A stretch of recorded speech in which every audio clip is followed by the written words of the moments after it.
ఓం శాంతి. ఈరోజు Murali date 31 March 2026. బాబా చెప్తున్నారు, మధురమైన పిల్లలు ఉన్నత పదవిని పొందాలి అంటే సత్యమైన తండ్రితో సదా సత్యంగా ఉండండి. ఏదైనా తప్పు జరిగితే తండ్రిని క్షమాపణ అడగండి. మీ మతంను అనుసరించకండి. ప్రశ్న: ఎటువంటి ప్రియమైన పిల్లలు ఎప్పుడూ దాగి ఉండలేరు? జవాబు: ఈశ్వర్య పరివారంపై ఎవరికి ప్రేమ ఉంటుందో, రాత్రింబవలు సేవ చేయాలనే తపన ఎవరికి ఉంటుందో అటువంటి సేవాదారులు, ఆజ్ఞాకారులు, నమ్మకస్తులుగా ఉన్నవారు ఎప్పుడూ మన్మతంను అనుసరించరు.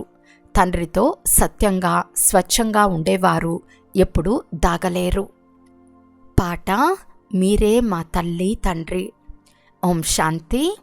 పాటలో గ్యారంటీ ఎవరిది? బాబా, మాకు మీరొక్కరు తప్ప మరెవ్వరూ లేరు అని పిల్లలు మాతాపితలకు గ్యారంటీ ఇస్తున్నారు. ఇది ఎంతో ఉన్నతమైన గమ్యం. ఇటువంటి శ్రేష్టమైన తండ్రి శ్రీమతంను ఎవరు అనుసరిస్తారో వారు ఉన్నతమైన వారసత్వాన్ని తప్పకుండా పొందుతారని గ్యారంటీ ఉంది. కానీ ఇది చాలా ఉన్నతమైన గమ్యంగా కనిపిస్తుందని బుద్ధి చెప్తుంది. కోట్లలో కొంతమంది, వారిలో కొంతమంది మాత్రమే మాలలో పూసలుగా అవుతారు. మీరు మాతాపిత అని అంటారు, కానీ గ్యారంటీపై నిలవటం చాలా కష్టం. ఎందుకంటే మాయ చాలా ప్రబలమైనది. నేను సత్యంగా మాతాపితల బిడ్డగా ఉన్నానా అని ప్రతి ఒక్కరూ స్వయాన్ని ప్రశ్నించుకోండి. అలా లేరని తండ్రి అంటున్నారు. అలాంటి వారు చాలా కొద్దిమంది మాత్రమే ఉన్నారు. అందుకే ఎంతమంది మాల తయారవుతుంది? ఇన్ని కోట్లలో కేవలం 8 మందిది మాత్రమే వైజయంతి మాల తయారవుతుంది. చాలామంది చెప్పేది ఒకటి, చేసేది మరొకటిగా ఉంటుంది. అందువలన ఇది ఎంతో ఆశ్చర్యమని తండ్రి కూడా అంటారు. బాబా ఎంత ప్రేమగా అర్థం చేయించినా చాలా కొద్దిమంది మాత్రమే సుపుత్రులుగా అవుతారు. శ్రీమతంను అనుసరించే శక్తి పిల్లల్లో లేనందున తప్పకుండా రావణుని మతంను అనుసరిస్తారు. అందువలన ఇంత పదవి పొందలేరు. ఎవరో అరుదుగా మాలలోని పూసలుగా అవుతారు. అటువంటి ప్రియమైన పిల్లలు దాగి ఉండలేరు. వారు తండ్రి హృదయాన్ని అధిరోహించి ఉంటారు. వారికి రాత్రింబవలు సేవ చేయాలనే చింత ఉంటుంది. ఈశ్వర్య సంబంధాల పట్ల ప్రేమ కలిగి ఉంటారు. బయట విషయాలపై వారి బుద్ధి ఎక్కడికో పోదు. ఈ విధమైన ప్రీతి దైవీ పరివారంపై ఉండాలి. అజ్ఞాన కాలంలో కూడా పిల్లలు తండ్రిపై ప్రేమ కలిగి ఉంటారు. పరస్పరం సోదరీ సోదరుల్లో చాలా ప్రేమ ఉంటుంది. ఇక్కడ కొంతమందికి కొద్దిగా కూడా తండ్రితో యోగం లేదు. బాబాకు గ్యారంటీ మాత్రం చాలా ఇస్తారు. భక్తి మార్గంలో పాడేవారు ఎంతో ప్రేమతో స్మృతి చేసి స్తుతిస్తారో ఆలోచించండి. ఇక్కడ స్మృతి చేయరు. బాబా పిల్లలుగా అయినప్పటి నుండి మాయ శత్రువుగా అవుతుంది. బుద్ధి బయటకు వెళ్ళగానే మాయ బాగా క్రింద పడేస్తుంది. మేము చేసేదంతా క్రింద పడేసేందుకేనని వారికి తెలియదు. సొంత మతంపై నడుస్తూ క్రింద పడుతూ ఉంటారు. వారు చేసిందేమిటో వారికే తెలియదు. పిల్లల్లో కొన్ని లోపాలు ఉన్నాయి కదా, చెప్పేది ఒకటి, చేసేది మరొకటి. లేకుంటే తండ్రి నుండి చాలా శ్రేష్టమైన వారసత్వం లభిస్తుంది. తండ్రి సేవలో ఎంతో సత్యంగా లగ్నమవ్వాలి. కానీ మాయ చాలా శక్తివంతమైనది. కోట్లలో కొంతమంది మాత్రమే తండ్రిని పూర్తిగా తెలుసుకున్నారు. తండ్రి అంటున్నారు, కల్పకల్పం ఇలాగే జరుగుతుంది. పూర్తి నమ్మకస్తులుగా ఆజ్ఞాకారులుగా అవ్వనందున పాపం వారి పదవి ఇలా అయిపోతుంది. వారు ఇలా కూడా అంటారు, బాబా, మేము రాజయోగం నేర్చుకుని నరుడి నుండి నారాయణునిగా, నారీ నుండి లక్ష్మిగా అవుతాము. సీతారాములుగా అవ్వము. చేతులేమో ఎత్తుతారు, కానీ నడవడికలు కూడా అలా ఉండాలి కదా. అనంతమైన తండ్రి వారసత్వం నిచ్చేందుకు వచ్చారు. వారి శ్రీమతంను ఎంత బాగా అనుసరించాలి. చాలామంది మేము శ్రీమతంను అనుసరించాము అని ప్రతిజ్ఞ చేసేవారు కూడా ఉన్నారు. వారు కూడా దాగి ఉండలేరు. భాగ్యంలో లేకుంటే మొదట దేహాభిమానం చెంపదెబ్బ వేస్తుంది. దాని తర్వాత కామం చెంపదెబ్బ వేస్తుంది. ఒకవేళ కామం లేకుంటే క్రోధము, లోభంలో ఉన్నాయి. ఇవన్నీ శత్రువులే కదా. మోహం కూడా పూర్తిగా సర్వనాశనం చేసేదే. లోభం కూడా తక్కువైందేమీ కాదు. చాలా శక్తివంతమైన శత్రువు. చిన్న చిన్న వస్తువులు దొంగలేస్తారు. ఇది కూడా లోభమే కదా. దొంగతనం చేయటం అనేది చాలా చెడ్డ అలవాటు. మేము పాపం చేస్తూ ఉంటే పదవి ఏం లభిస్తుంది అని ఆంతరికంలో మనసు తింటూ ఉండాలి. శివబాబా యజ్ఞంలోకి వచ్చి బాబా వద్ద ఇలాంటి పని ఎలా చేస్తాము అని మనసు తినాలి. మాయ చాలా వ్యతిరేకమైన పనులు చేయిస్తుంది. ఎంతగా నచ్చ చెప్పినా అర్థం చేయించినా అలవాటు నశించువు. కొంతమంది నామరూపాలలో చిక్కుకుంటారు. దేహాభిమానం కారణంగా నామరూపాలలోకి వచ్చేస్తారు. బాబాకు ప్రతి సేవా కేంద్రం గురించి పూర్తి సమాచారం తెలిసి ఉంటుంది కదా. బాబా కూడా ఏం చేస్తారు తెలపాల్సి వస్తుంది. ఎన్ని సెంటర్లు ఉన్నాయి, బాబా వద్దకు ఎంత సమాచారం వస్తుంది, చింత ఉంటుంది కదా. మాయ తక్కువైతే కాదని తెలపవలసి వస్తుంది. చాలా విసిగిస్తుంది. మంచి మంచి పిల్లలు చెప్తున్నారు, గొప్పవారు అనిపించుకోవటం గొప్ప దుఃఖంను పొందటం. ఇక్కడ దుఃఖం నిచ్చు మాటే లేదు. కల్పకృతం కూడా ఇలాగే జరిగిందని తెలుసు. ఈశ్వరునికి చెందిన వారికాయి మళ్ళీ మాయకు వశమైపోతారు. ఏదో ఒక వికర్మ చేస్తూ ఉంటారు. అందుకే తండ్రి అంటారు, చాలామంది పిల్లలు బాబా మేము మీ శ్రీమతాన్ని తప్పకుండా అనుసరిస్తామని ప్రతిజ్ఞ చేస్తారు, కానీ అలా అనుసరించరు. అందుకే మాల చూడండి చాలా చిన్నదే తయారవుతుంది. మిగిలిన వారంతా ప్రజలుగా అవుతారు. ఇది చాలా గొప్ప గమ్యం. ఇందులో మనసు చాలా శుద్ధంగా ఉండాలి. సత్యం సంతోషంగా నాట్యం చేయిస్తుంది అనే సామెత కూడా ఉంది. మీరు తండ్రితో సత్యంగా ఉంటే సత్యుగంలో కృష్ణునితో నాట్యం చేస్తారు. సత్యుగంలో కృష్ణుని నాట్యం ప్రసిద్ధిగాంచింది. రాధాకృష్ణుల రాసలీలనే చూపిస్తారు, తర్వాత రామలీలల చూపిస్తారు. కానీ నెంబర్ 1 రాసలీల రాధాకృష్ణులదే.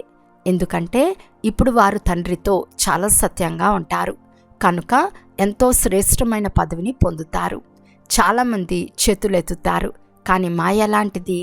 ప్రతిజ్ఞ చేస్తారు, అయితే దాన్ని పాటించాలి కదా. మాయవి భూతాలను పారద్రోలాలి. దేహాభిమానం వచ్చింది అంటే దాని వెంట అన్ని భూతాలు తగులుకొని వచ్చేస్తాయి. దేహాభిమానం వలన అన్ని భూతాలు వచ్చి అంటుకుంటాయి. బాబా అంటున్నారు, దేహి అభిమానులుగా అయ్యి తండ్రిని స్మృతి చేయండి. అది కూడా కూర్చుని అమృత వేళలో మాట్లాడండి. బాబాను మహిమ చేయండి. భక్తి మార్గంలో భలే స్మృతి చేస్తారు, కానీ మహిమ ఎవరికీ లేదు. కృష్ణుణ్ణి స్మృతి చేస్తారు, మహిమ చేస్తారు. వెన్న దొంగలించాడు, వారిని ఎత్తుకుపోయాడు. అకాసురుడు బకాసులను చంపేశాడు, ఇది చేశాడు అది చేశాడు అని అంటారు. ఇంతకంటే ఇంకా ఏమంటారు? ఇదంతా అసత్యం, కొంచెం కూడా సత్యం లేదు. వారు మార్గాన్ని ఎలా చూపిస్తారు? వారికి ముక్తి అంటే ఏమిటో తెలియదు. ఇప్పుడు విశ్వం అంతటిపై రావణ రాజ్యం ఉంది. ఈ సమయంలో అందరూ పతితులుగా ఉన్నారు.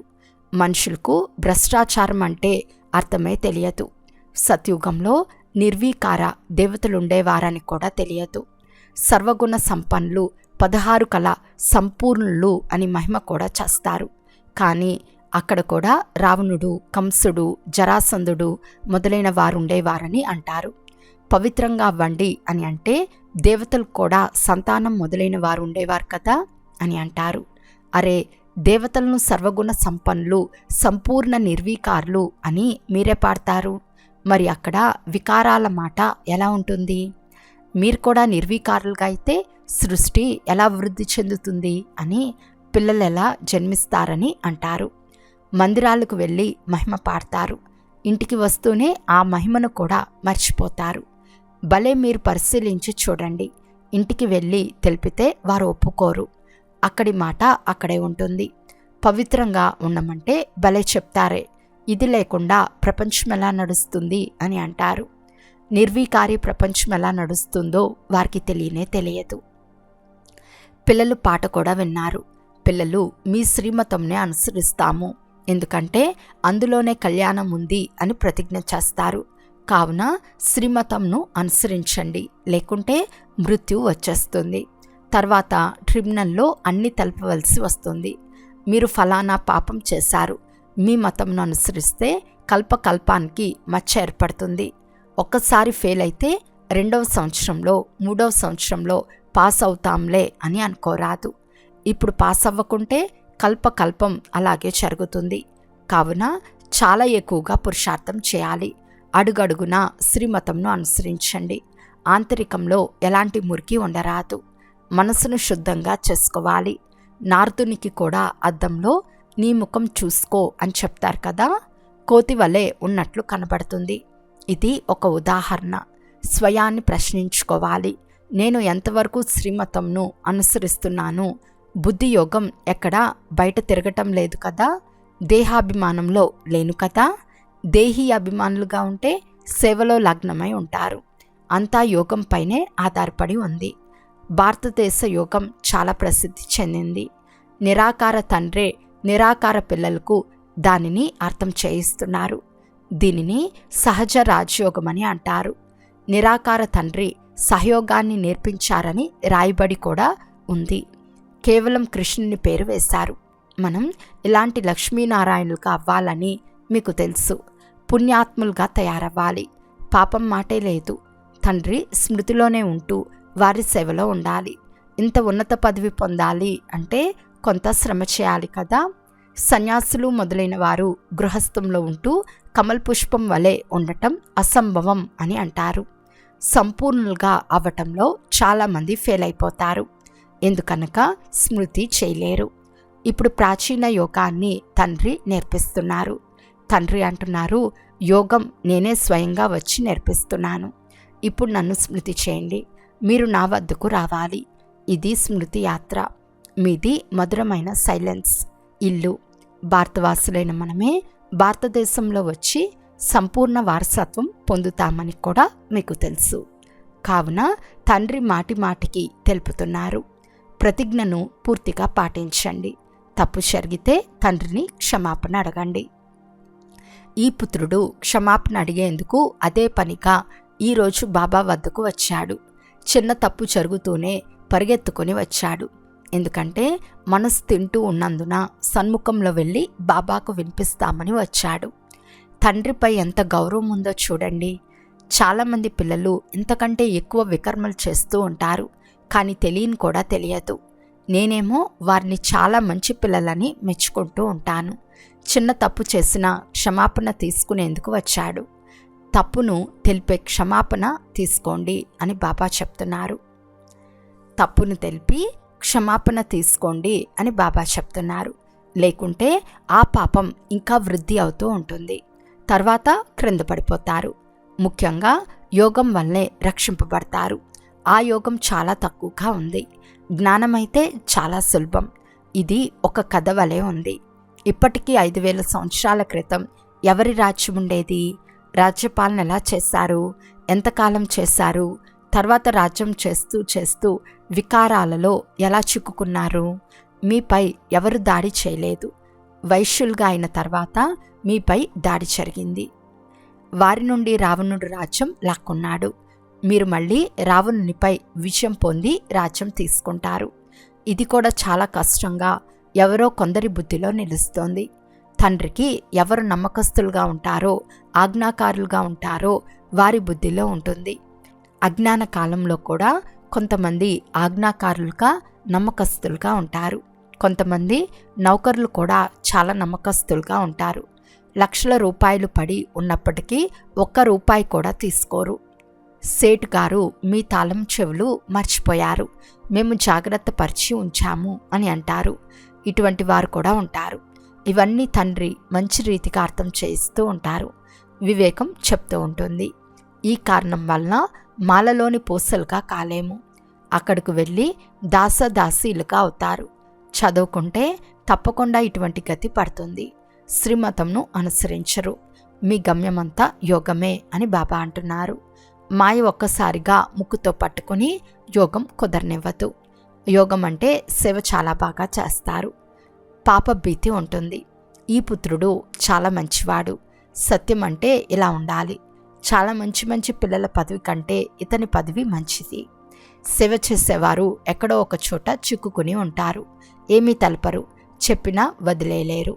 పాటలో ఏం జరిగినా ఇటువంటి తప్పులు చేయనని ప్రతిజ్ఞ చేస్తారు. ముఖ్యమైనది దేహాభిమానం. అందువల్లనే తప్పులు జరుగుతాయి. చాలా తప్పులు చేస్తారు.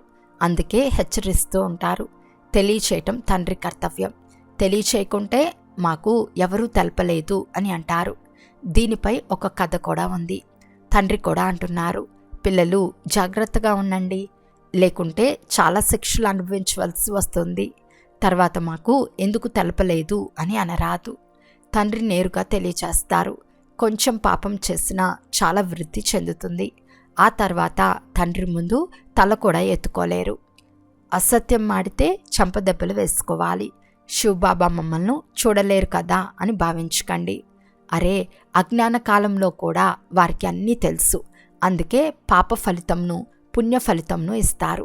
వారు నేరుగా చెప్తున్నారు, మీరు పాపం చేస్తే మీకు చాలా కఠినమైన శిక్ష ఉంటుంది. తండ్రి నుండి వారసత్వం తీసుకునేందుకు వచ్చారు. దాని బదులు 2 చెవులు కోయించుకోరాదు. చెప్పేది ఒకటి, స్మృతి చేసేది వేరొకరిని. తండ్రిని స్మృతి చేయకుంటే వారి గతి ఏమవుతుందో తెలపండి. సత్యమైందే వినాలి, సత్యమైందే మాట్లాడాలి, సత్యమైందే ధరించాలి. ఇది కూడా ఇప్పటి విషయమే.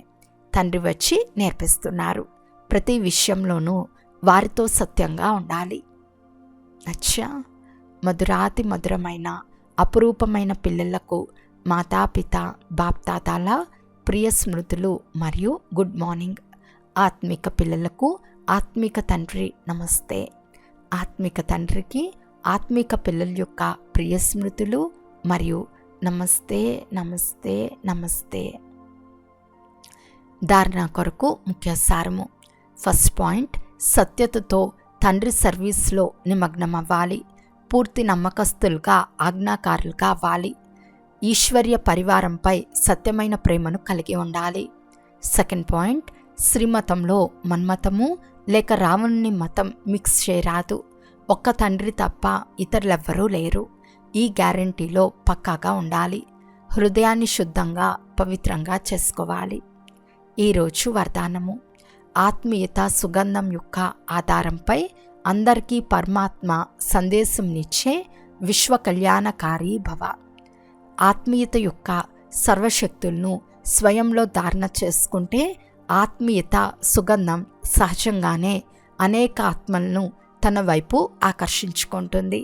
ఎలాగైతే మనసాశక్తి ద్వారా ప్రకృతిని తమో ప్రధానం నుండి సతో ప్రధానంగా చేస్తారో, అలా విశ్వంలోని ఇతర ఆత్మలు ఎవరైతే మీ ముందుకు రాలేరో, వారికి దూరంగా ఉంటున్నా కూడా ఆత్మీయతా శక్తి గల మీరు తండ్రి యొక్క పరిచయాన్ని లేక ముఖ్యమైన సందేశాన్ని ఇవ్వగలరు.